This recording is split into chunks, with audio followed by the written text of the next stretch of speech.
When our vision is greater than ourselves, and when we're not thinking what's in it for me, when we're thinking how we can help others, we actually get help and we get support. Define success. It's helping people achieve their goals in life, or helping people. I'm interested in helping leaders make an impact.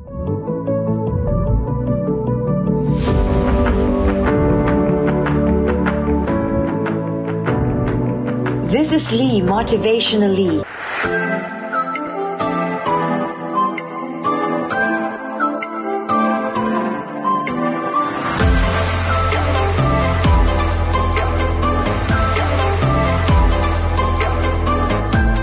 You've got good values, and you know what? It's not just the faith that you've got. It is the mindset. If you have a good mindset, you can go a long way. But if you've got that fixed mindset, you're very resistant to any feedback because you feel like I'm good enough, and I'm better than anyone else. So having a good mindset is really one of the keys to success. And very actually, important. That's true, and that comes from knowing yourself or being comfortable in your own skin and being comfortable in yourself. Yeah. Because even sort of that ego confidence, there's a confidence and then there's an ego confidence. So that sort of is about insecurity as well. So if you're secure in who you are, and like you said before, learning and growth, that's probably one of my top values as well. So nice.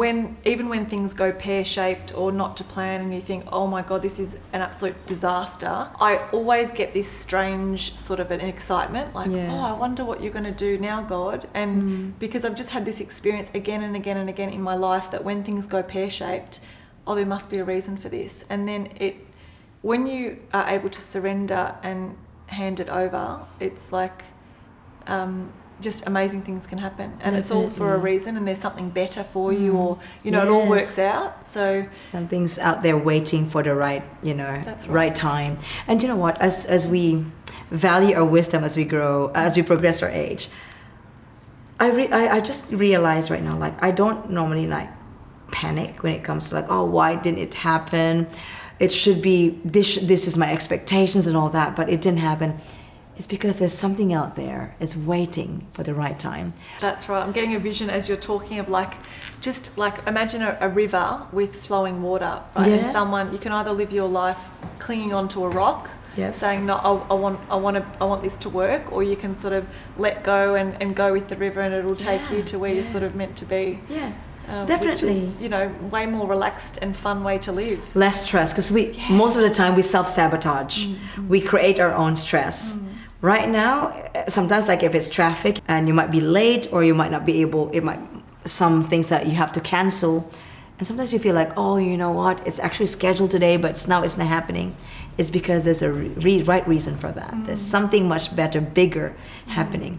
And we don't see that necessarily with our tiny human pea brains. Definitely. You just sort of, every time I fly on a plane, I look down and you can sort of see the tiny cars, and the tiny people if you're close enough to the earth, and it's like, wow, we are so microscopic in the big scheme of things. We see, I often think we see a tiny bit of what's actually happening, but God has the full picture. So if we sort of struggle around with our tiny pea brains trying to make something work, but actually God might have a better plan for us, or a bigger plan for us. So it's always better to go with the flow, because that's part of our whole life, is about us being sharpened and being, the Bible uses the example of the clay on a potter's wheel being spun, and God sort of just shaping us into the beautiful masterpiece that we are meant to be, like this, beautiful cup here. And it's a love heart. Yeah, it's a love heart. Love heart. I love it, and it's pink. So that's good. If we struggle around on the potter's wheel, we're going to we're going to end up being a complete mess. Definitely. And we're actually conscious about the people around us, what we're going to say, what they're going to maybe, give us some negative feedback or whatever it is. But speaking of that, we're talking about insecurities, right? People who are insecure, they're too, conscious about the people what the people would say about them, because you know why? They do it to other people too. So they're conscious of like, hey, I love criticizing others. If I do something, I have to be very careful of this, because they might do the same, you know, because that's what they do. Do not do unto others what you don't want others do unto you.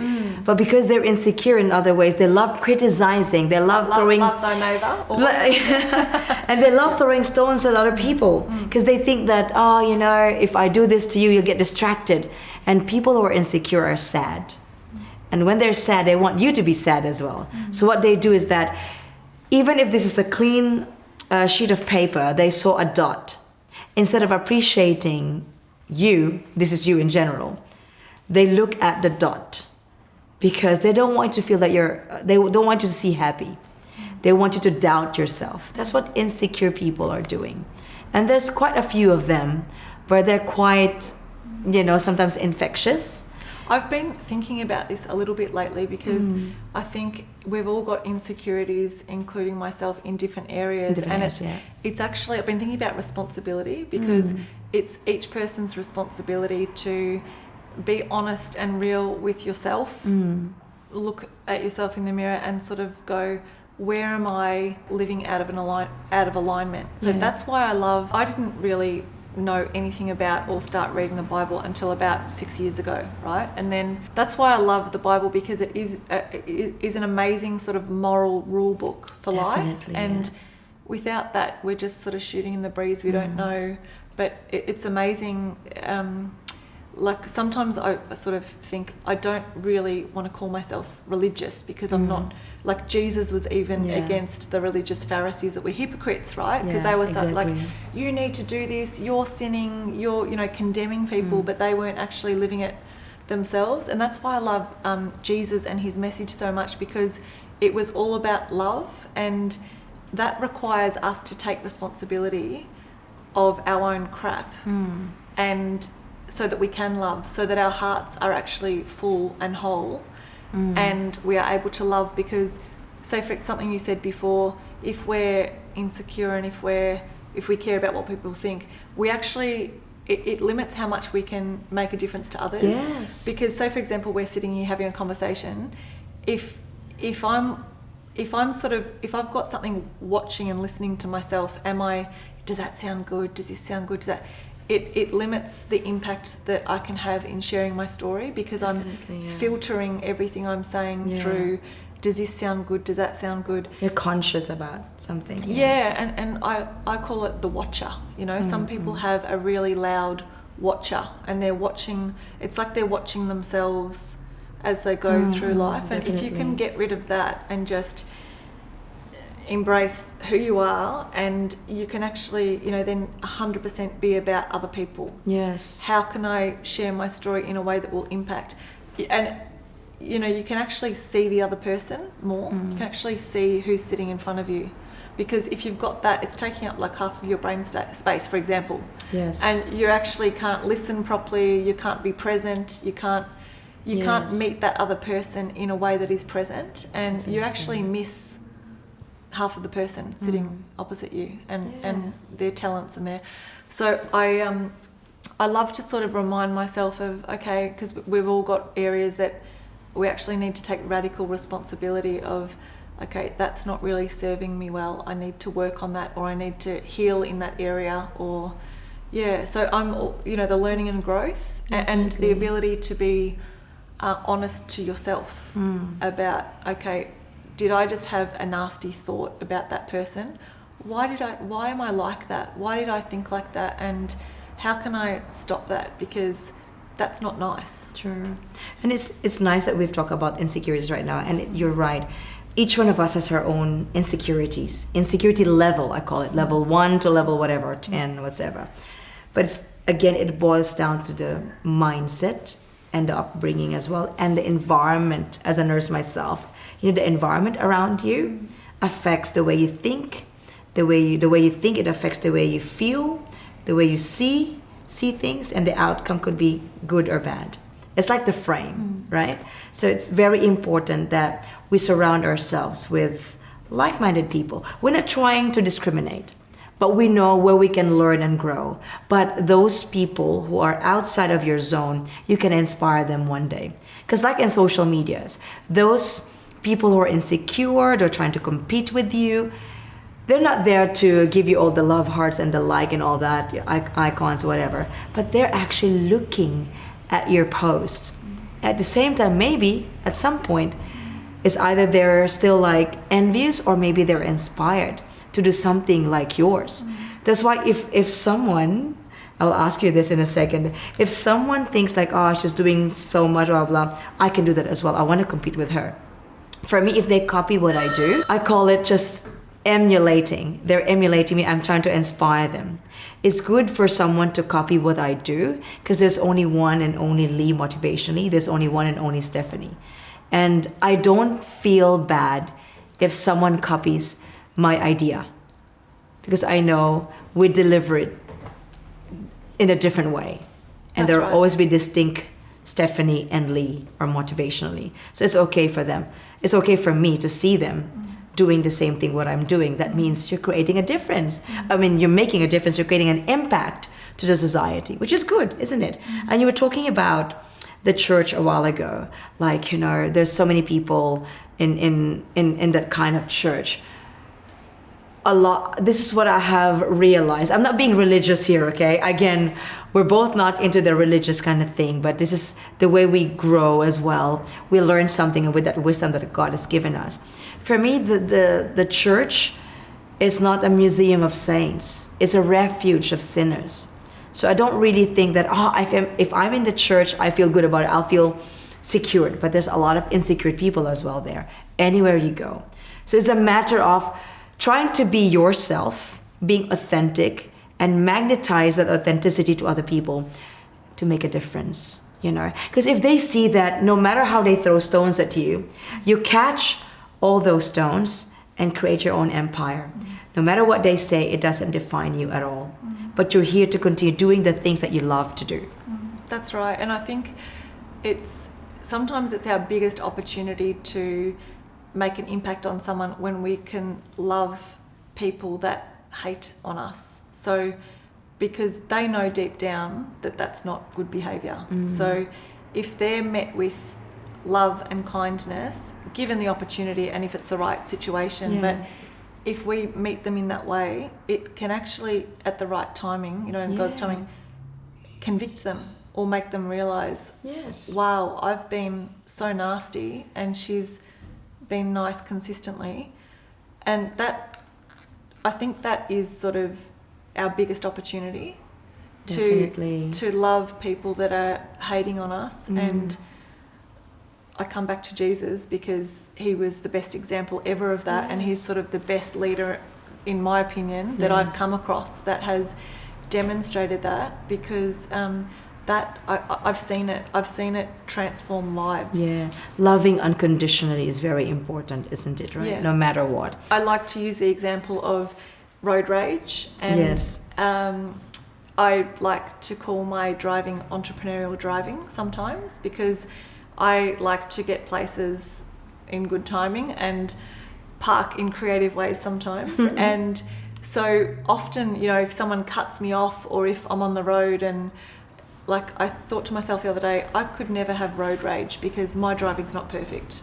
So it's the same in life, you know, none of us can say that we're perfect. We all fall short. No one is perfect. So it's really not our responsibility to judge others. If people are being undesirable in their behaviour, we just leave it and we move on, because that's actually like not our responsibility to condemn them or discipline them, or you know, we don't tolerate it. We can stand up for justice in a loving and kind way, but that's actually God's job to, you know, deal with that in their lives, because that's not going to go well for them. Like we have responsibility for ourselves. And it's like what we were talking about before, the world and how the world sees success and significance. And it's I love the verse that says, do not be conformed to the pattern of this world, but be renewed by the renewing of your mind. Yes. And definitely. that It's to the me mind, captures everything, because it's like the Yeah. more we read the good stuff, or the more we put the good stuff in our funnel, in our mind, the more we will become like that, and we'll actually not get caught up in that worldly stuff that Yes. can drag us down. As a coach myself, if you think that you're feeling insecure, if you think that your mindset is not, going anywhere, you need a coach.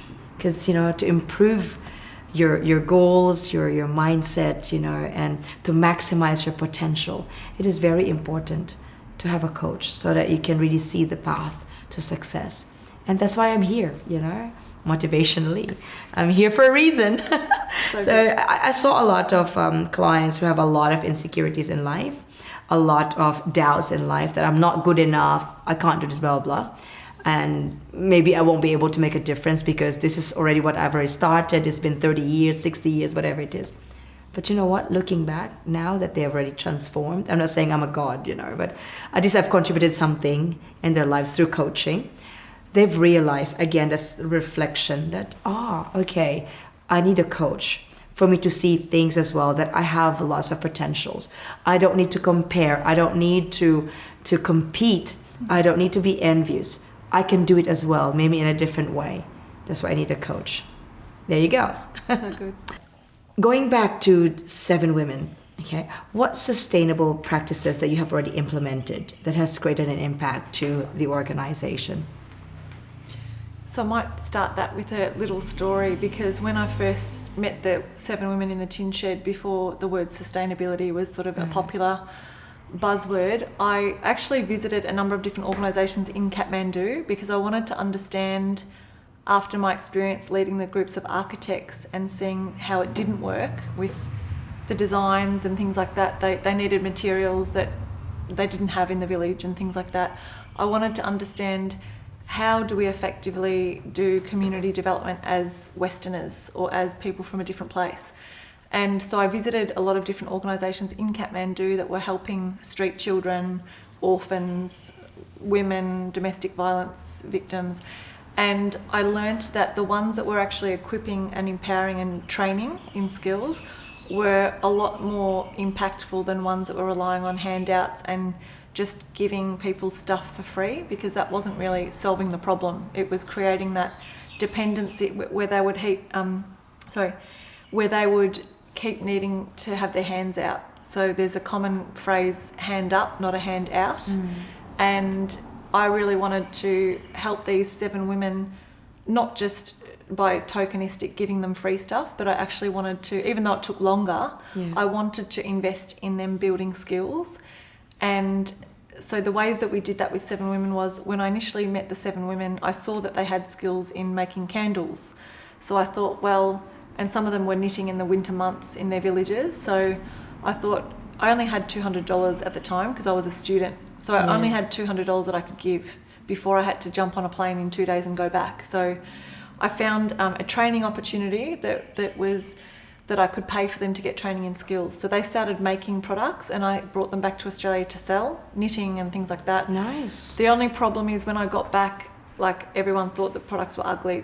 No one wanted to buy these products. So I had my first fundraiser. I had first sort of 12 to 15 products, and I had a fundraiser in my parents' lounge room, invited family and friends, about 15 people. And everyone said to me at the end of the night, happy to donate, but keep the products. And so I thought to myself, okay, how can I make this a success? And it took a long time. It probably took 5 or 6 years until we actually started making an income from those products. But I persevered really because I thought, well, this is challenging for me, but the challenges that the women are facing are far greater than the ones that I'm facing. And yeah, it was an amazing journey, but what I wanted them to do, rather than me just getting donations and giving them money, I wanted them to understand that and build confidence through making the products and getting the reward. So being paid by building skills and contributing something. That's not only good for their self-esteem, but it's good because they can earn their own income. They can feel that independence in their own confidence. Well done. Define success, Steph, in your journey right now for many, many years. and you've also allowed people to feel successful, or they feel that they've achieved their goals in life. Define success. I think you just said it. It's helping people achieve their goals in life, or helping people. I'm interested in helping leaders make an impact. So not only helping people achieve their goals in life, because a goal can be, I want a Ferrari, right? Yes. I want a big house. I want a big someday. house. So I'm actually Material. interested in working through the emerging leaders programs, and just, you know, whoever crosses my path that actually wants to really achieve their goals, but goals that are for the greater good, because I want to invest in them. And that's the same when I met the 7 women in the tin shed. I remember asking them, what are your dreams for the future? If you could do anything, what would you want to do? And each and every one of the women said, I want to be able to help other women in my village, you know, to be able to live a better life. And that really inspired me, because I looked at the women and the state that they were in the tin shed, and I thought, wow, if I invest in these women, imagine the ripple effect that would come from that. I know, right? It's like paying it forward. It's nice to see the world should do this. Like if one does it for the greater good, and it's like a domino, wow, you know, the world could be full of love, you know? But again, we can't have everything. But at least a lot of people these days, especially with the social medias, a lot of people are inspiring other people as well. And everyone now is maybe thinking of, what can I do to make a difference to other people in this world, you know? I have this luxurious whatever it is. What can I do to share this to other people? Or maybe, what is the best thing to do in order for me to find myself and know my purpose in life? Where your passion meets your purpose, as I've mentioned a while ago. That is very important. And I just really hope that this podcast, through Spotify and YouTube channel, will be able to touch someone's life, even just one or two. That's a wild win for both of us and from other guests as well. That would be great. So please share this, you know, our podcast to everyone as well, and make a difference. That's a greater gift, best gift for me and for the other, you know, guest in this podcast. So thank you. And it took a really long time to build the charity, over 17 years. And a lot of people during that time from different countries would reach out and say, could you come and replicate 7 women in our community in Africa, for example? Wow. And I actually said to them, I'm happy to mentor you to build your own in Africa, and you can call it whatever you want. But it takes so long to, you know, I learnt the Nepalese language, and I could speak the basic, bit rusty now, but I could speak and understand the basic language, and because I wanted to understand the mentality, the culture, you know, to be effective in that context. That's so right. You can't just sort of roll out the same thing. It needs to be localized, and the best people to run that are local people. So that was always my, if you want to use the word sustainable, that was always my goal from the beginning, that we could build it up to be 3 successful businesses that were generating income that would fund our community work and our scholarship program and things like that. So we actually did that, and at that point I was able to hand over to our 2 leaders at the moment of the organisation who had a real heart for the community. That's really good. They're set up now with great wages and an income from the partnerships that we created with Intrepid and World Challenge and some of these people, that they're making an income that they can continue to have impact. Wow. And now I've moved on to doing these emerging leaders programs, and I actually want, who I'm looking for these programs are community leaders, and these people might not necessarily have the money to pay for this program, but I don't care. I want to do these programs for community leaders, you know, in different countries and even here, that have a vision for their community, and to help them generate income, to help them think about enterprise so they can be sustainable and they can actually fund their own missions, because I don't like people, I don't like seeing people that have a beautiful mission for their community and vision begging for money or not having enough money for their ministry and their work. Yes. Like you are really creating an impact to other people, because you don't want to train people to become parasite. You want them to be independent, sustainable, and paid forward, so that everyone in that community will be more progressive, you know? And because big things comes from small things, right? True. So it starts from scratch, and you're doing the right thing. And I'm sure other people in the world right now would like to do something about something like that too. You know, you'll never know. It's good. Share some insights on how education and empowerment has transformed the lives of the women in that organization? One of the villages that we were working in, it was actually really difficult to get our literacy programs up and running. But the women really wanted these programs, but the men in the village were really against it because it meant that their wives were not going to, they were worried that their wives wouldn't get all the household chores done and that it was going to take time out of their day. So there were threats to, cut them with the cookery knives. And actually when we launched that first literacy program, there were two of the husbands standing outside and they actually spat in the faces of their wives, which was crazy. And so we had to actually ask ourselves as an organisation, we need to protect these women and we don't want to put them in harm's way. Yeah. So we asked the women, what do you want to do? And they said, we really want to continue with this because we can't count and we can't read road signs, so we can't travel and we can't manage money because we don't know if people are going to rip us off in the local market or... So they said, we'll get up at 5 a.m. every morning, and some of them had to walk for an hour to this literacy class to actually learn how to read and write. And we had a documentary made, which is on YouTube if you want to search it.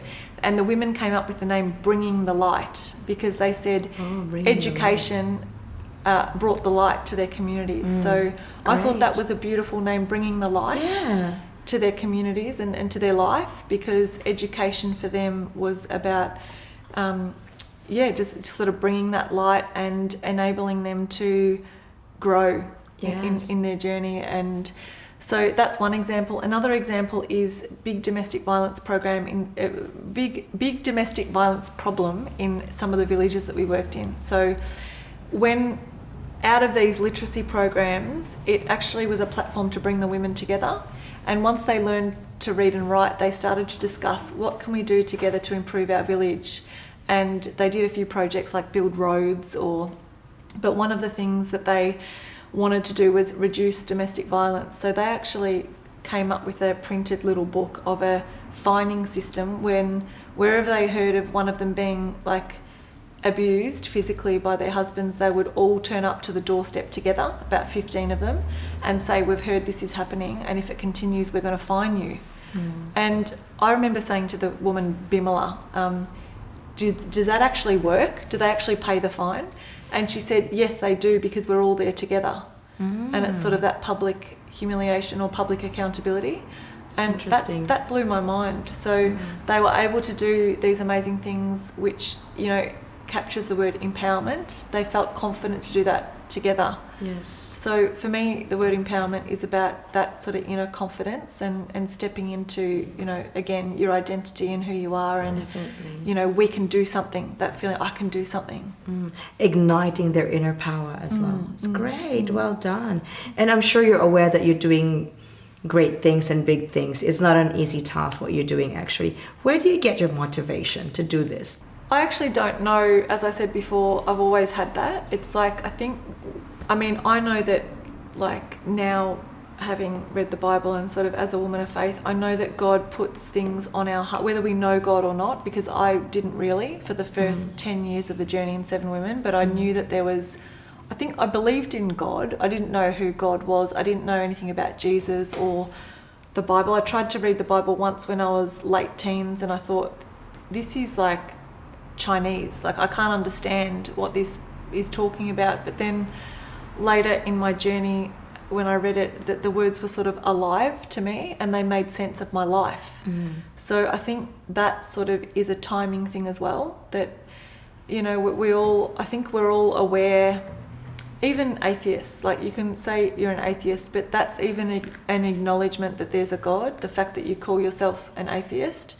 So it's a really interesting thing, but I think, I don't know where that desire came from, but I know it came from God, and I think each of us have dreams on our hearts that even if we think we don't, we just got to dig a bit deeper and we find them, because that's part of being human. So I had that since I was a young person, but it's great when people say, oh, you're doing a good job, and got lots of different feedback, got lots of positive feedback and lots of negative feedback. Even working in a charity where I wasn't getting paid for 11 years until I started my tour company to Nepal. So that was my business that allowed me to get a wage.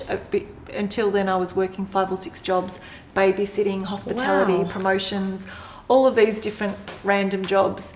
But even though I was doing that, I still had people that criticised me. So whether people said, what you're doing is amazing, or you're inspiring, or whether people said, like, I don't agree with you doing that, I never sort of took it personally, because I knew that it wasn't just me. Like, I was always aware there was a greater force, or that was helping me, because some of these things were impossible, what we were able to do in Nepal, and some of the government bureaucracy, it was impossible to do what we were doing, right? Registering a business, that can take 5 years if you don't pay a bribe. But so all of these mini miracles that was happening in my life. And I actually had a couple say to me, the earthquake happened in Nepal. So that was the year that I had 15 tours booked to take 15 groups over to Nepal. And finally, after 11 years, I was going to get a wage, that was a proper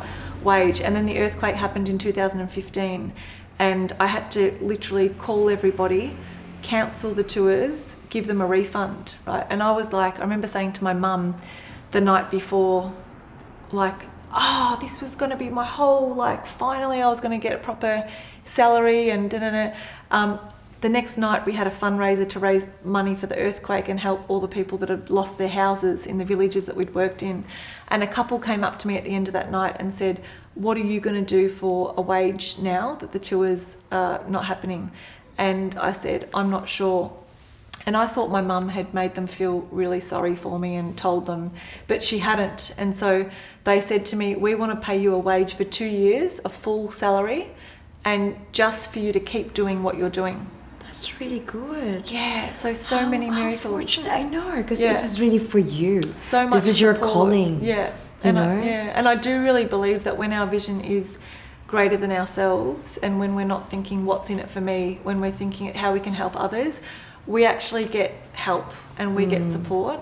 And so really, like, to summarize my life journey, it's been just, I like to call it the invisible hand, right? The invisible hand of God, because I knew that I knew God, but I didn't know God. I knew that I had help, and then my journey has been actually slowly getting to know what that invisible hand is and how it was on my life from the very beginning. Yes. Right. So it was, really amazing. I love that, journey. It really reminds you of being selfless, the selfless act instead of selfish act, no matter what happened. Well done, Stephanie. I'm so proud of you. I'm sure your parents and your friends and the people around you are very proud of you, and keep doing what you love doing. Thank you. God loves you. Oh my goodness. What's your vision? What's your vision for the future for this 7 women that you have created? The evolution of this one. I think what I would love to see is community leaders across the world just creating what God's put on their heart to create to benefit their community. Imagine if everyone did that, right? Because I believe that everyone has that desire to actually help people and be of use to people and be of value, right? And if it's just being of value to ourselves, then it's not fulfilling, right? We've been created as humans that gives us fulfillment to be part of a greater whole and feel like we're contributing. So a lot of the people that I had on my tours to Nepal as well were people that were sort of looking for, do I have value and how can I contribute? I want to get involved in a charity, or I want to get involved in how I can help. So it's very interesting, but until we actually start doing that, it doesn't have to be a charity, by the way. It can be doing what you're doing, shining light on others in a podcast, or just helping others, right, in some way, shape or form. Encouraging words, if we're working in a corporate, and really encouraging others in our team, or adding value to lives around us. I think we have that, innate need to be of value to others. So that's sort of what I would love to see across the globe, and be part of building a vision like that, of helping and encouraging people that they have a voice, and that voice needs to be heard, and helping them even shape, you know, what that looks like and what that is and what they're passionate about. And I've been doing that on a very small scale, you know, over the last, I'm 40 now, so for as long as I can remember, that has been part of my vision. And now I'd love to do that on a global scale and do it through a few different avenues. And one of those is taking people on life transforming tours. Another one is running my podcast, Inspiring Humans. Yes. Another one is running the Emerging Leaders programs. And another one is just every day, whoever you meet, whoever God brings and crosses our paths, you know, be a blessing to them. And if you can help them in any way, help them. Definitely. That's an exciting journey for you from this day onwards. I'm here 100% to support you, collaborating with you. Yes, awesome. Sealed. And cheers. And cheers. And love heart. Cheers. And you know what? No matter what, you know, as a coach myself, as a friend as well, you know that we can collaborate anytime, and I'm always willing to share as well the same vision, same goal. So I just want to ask you, before we wrap this up. Sure. Whilst we were talking about your journey, what could be those 3 big words that you want to embrace right now as you journey towards different path of your success? I think like words that are connected to my mission are encourage, empower, and equip. I love those 3 E's. Encourage, empowers, and equipped. Can you say something about those 3 words, even just one sentence? Sure. I think encourage everybody around you. Tell them what you see in them that is good, because a lot of people, they might, you know, I see people all the time, and I think in my head I'm thinking, oh, they're wearing a beautiful dress, or wow, they're really shining, they're so vibrant, or you know, they're amazing at what they do. So actually share that out loud, because words are powerful, and we've been given a mouth and a tongue for a reason, and use it for good. Use it to uplift people and help people, because you always, this is way more than one sentence, but it amazes me when I come across people that are 80 or 90 and they still say, my teacher in primary school said that I was good at this. That has stuck with them their whole lives. And for some people it's even had an impact on what career path they've taken, because they feel like they're good at that thing. So that's encourage. Equip with the resources. If you have resources to share, whether that's connections or, you know, finance or opportunities, just equip people, right? And in the context of the Emerging Leaders programs, we run a 7-week program where we have an expert come in to talk about each pillar of business. So marketing, what is the cutting edge marketing skills that you need in this day and age to succeed in starting your business or growing your business?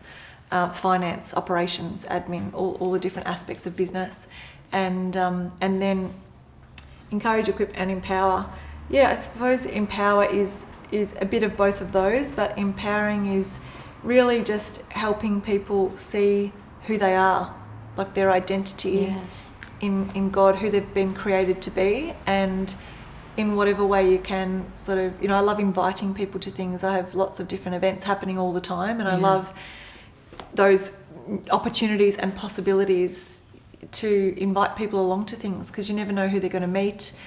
Connecting, I love connecting people with other people that can help, you know, them succeed in what they're trying to do, what they're trying to achieve. So, you know, all of those things really light me up and make me feel fulfilled. Definitely. And I'm so grateful and fortunate that you are part of my community. And I feel like every time I listen to people like you, I am not just growing, I'm just learning, I am just being empowered. And it helps me think more of what I can do best in the future to the community, making a difference. So thank you so much for being in my podcast, both on audio, Spotify, and on YouTube channel visually. And I hope this is just the beginning of a beautiful journey together, empowering people. Thank you. Amen to that. Too far away. My goodness. Thank you so much for watching, guys. And today, you know, empower, equipped, and encourage, as what Stephanie has mentioned. And life is too short to be very negative. Life is too short as well to miss out on an opportunity to help other people and to make a difference. So let's just work on this together, where our passion meets our purpose, and enjoy the things that you love doing. This is Lee, Motivationalee. Thank you so much for watching and listening to the Frontier podcast series on YouTube channel and of course Spotify. And hopefully you'll see me again next time for another episode right here on Motivationalee. You have the power to create the life that you desire. All the best. See you again next time. Bye.